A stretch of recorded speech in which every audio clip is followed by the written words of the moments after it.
अमूमन 10:30 बजे बेंच बैठ जाती है। 10:30 बजे सुप्रीम कोर्ट का काम शुरू हो जाता है। बिल्कुल अरविंद, मैं आपको रोकना चाहूंगा क्योंकि जो लाइव फीड है सुप्रीम कोर्ट से वो मिलने लगी है और उसके अंदर बस जजेस के आने का इंतजार किया जा रहा है। इस समय तमाम वकील जो हैं, तमाम पक्षों के जो पक्षकार हैं वो पहुंच चुके हैं। जी अरविंद। बिल्कुल, और ये 5 खाली कुर्सियां दिख रही हैं और मैं फटाफट अपने दर्शकों को बताना चाहती हूं कि इस पे जो सबसे बड़ी कुर्सी बीच में आप देख रहे हैं उस पर चीफ जस्टिस बैठेंगे, माफ कीजिए डीवाई चंद्रचूड़, उसके बाद जस्टिस संजय किशन कौल, संजीव खन्ना, बीआर गवई और सूर्यकांत। ये 5 जजेस की संवैधानिक पीठ है जो आज ये अहम फैसला हमें सुनाएगी। जम्मू कश्मीर के लोगों को इसका इंतजार है, खासतौर पर पीडीपी और नेशनल कॉन्फ्रेंस जो कि याचिका करता है इस पूरे मसले को लेकर। अरविंद। बिल्कुल, अभी बेंच के बैठने का इंतजार है। अभी बेंच बैठी नहीं है और लेकिन मामले से जुड़े जो वकील हैं वो कोर्ट रूम में मौजूद हैं।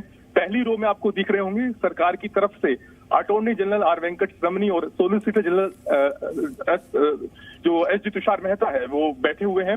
इसके अलावा उनके पीछे वो लोग हैं जिन्होंने आर्टिकल 370 को हटाने के पक्ष में अपनी बात रखी है। दरअसल 16 दिन तक जो सुनवाई चली है उसमें कोर्ट ने याचिकाकर्ताओं को सुना है, सरकार को सुना है। इसके अलावा कुछ एनजीओ और कुछ लोगों की तरफ से याचिका दायर की गई थी कि आर्टिकल 370 को हटाने के पक्ष में अपनी बात रखना चाहते हैं। इन तीन पक्ष इस मामले के हैं और इन तीनों पक्षों के जो वकील हैं इस वक्त कोर्ट रूम में मौजूद हैं। जजों के पहुंचने का इंतजार हो रहा है और फैसला बहुत बड़ा होगा, बहुत बड़ा दूरगामी प्रभाव वाला फैसला होगा।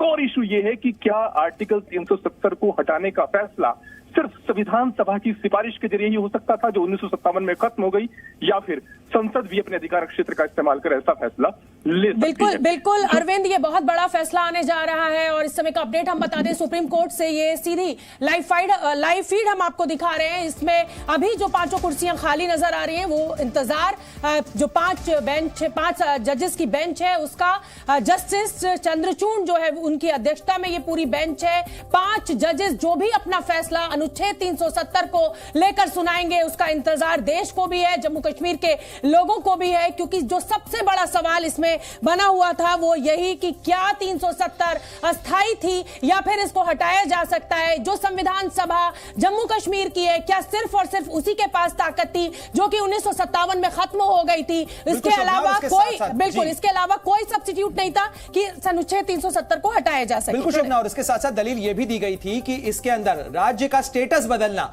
यानी उसे राज्य से यूटी बनाने का जो फैसला है वो राज्य सरकार की अनुशंसा के बाद ही लिया जा सकता था और चूंकि उस समय राज्य सरकार की अनुशंसा नहीं ली गई इसलिए वो फैसला भी गवर्नर नहीं ले सकते थे, उसको भी चुनौती दी गई थी। बहुत सारे दूरगामी परिणाम है इसके, जिस तरीके से अरविंद भी बता रहे हैं। अरविंद, जिस तरीके से आपने कहा 10:30 बजे का वक्त मुकर्रर था लेकिन अभी इंतजार किया जा रहा है, करीब 8 मिनट से ज्यादा का वक्त हो चुका है, लेकिन क्या संकेत हैं, कब तक ये बैठक शुरू हो सकती है? देखिए, हो सकता है कि जज आपस में कुछ चर्चा कर रहे हो, इसलिए सुनवाई शुरू होने में, हालांकि आज सुनवाई का दिन नहीं, आज तो सिर्फ फैसला पढ़ा जाना है तो उसमें बेंच के बैठने में थोड़ा वक्त लग रहा हो। लेकिन अगर पूरे 16 दिन की सुनवाई की हम बात करें तो याचिकाकर्ताओं की ओर से जो मुख्य बात कही गई वो उनका ये कहना था कि आर्टिकल 370 परमानेंट है और आर्टिकल 370 को हटाने या बरकरार रखने के बारे में कोई भी फैसला संविधान सभा ले सकती थी। संविधान सभा 1957 में खत्म हो गई, लिहाजा अब आर्टिकल 370 को नहीं हटाया जा सकता। अरविंद, जरा बताइएगा कि कितनी पिटीशंस को सुना है सुप्रीम कोर्ट ने? कुल 23 याचिकाएं हैं इस मसले को लेकर के। नेशनल कॉन्फ्रेंस के नेता हैं हसनैन मसूदी, उनकी याचिका है, अकबर लोन की याचिका है। इसके अलावा वी द सिटीजन एक एनजीओ है जिसने आर्टिकल 370 को हटाने के पक्ष में अपनी बात रखी है, उनकी तरफ से याचिका दायर की गई है। वकील एमएल शर्मा है, उनकी तरफ से याचिका दायर की गई है। जम्मू कश्मीर के वकील है और कुछ और इंडिविजुअल्स हैं जिनकी तरफ से याचिका दायर की गई है। ठीक है, मैं अरविंद आपका रुख करूंगी। जैसे ही हमें तस्वीरों में ये 5 जज दिखने लगेंगे, संवैधानिक पीठ जैसे ही हमारे कैमरे की नजर में आएगी, हम फौरन आपका रुख करेंगे कि क्या कुछ वहां पर चल रहा है। फिलहाल का अपडेट यही है कि 5 जजेस अभी कोर्ट रूम में नहीं पहुंचे हैं। आज बहुत बड़ा दिन है, फैसले का दिन है। मैं फटाफट आरती